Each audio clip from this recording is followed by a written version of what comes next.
You know how batteries store energy, right? A capacitor is like a battery's cousin. It stores electrical energy too, but in a different way. Capacitors are like little energy tanks found in almost every electronic device you use. They can charge up quickly and release energy fast, unlike batteries that are slower.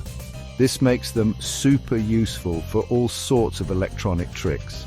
Think of them as tiny electrical shock absorbers, smoothing out the bumps in electronic circuits. So whether it's your smartphone, your laptop, or even your TV, chances are there are capacitors working hard inside.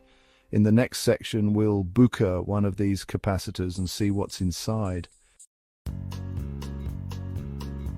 Imagine two metal plates, kind of like those flat metal sheets you see at hardware stores. Now, imagine these plates are really close together but not touching.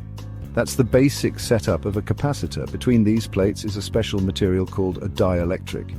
It's like an insulator, preventing electricity from flowing directly between the plates. When you connect a capacitor to a power source, something cool happens. One plate starts to store positive charges while the other plate stores negative charges. This separation of charges creates an electric field, and that's where the energy is stored. Think of it like stretching a rubber band. You're storing potential energy. Now, when you disconnect the power source and connect the capacitor to a circuit, it's like letting go of that stretched rubber band. The capacitor discharges, releasing the stored energy quickly.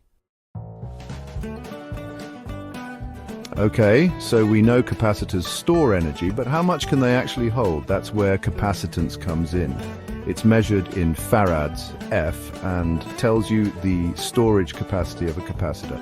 Another crucial thing is the voltage rating. You see, capacitors have a limit on how much voltage they can handle. Going over that limit is like overfilling a balloon. It might just burst. Lastly, remember that stored energy. It depends on both the capacitance and the voltage. The higher these values, the more energy the capacitor can store, like a bigger fuel tank for your electronics. Understanding these parameters is important when choosing the right capacitor for a particular circuit. Remember how we said capacitors are like tiny shock absorbers? Well, they do just that in many electronic circuits. They smooth out voltage fluctuations, ensuring things run smoothly.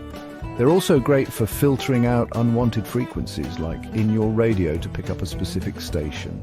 And in camera flashes, they provide that sudden burst of energy to light things up. From timing circuits to power supplies, capacitors play crucial roles in making our electronic gadgets work.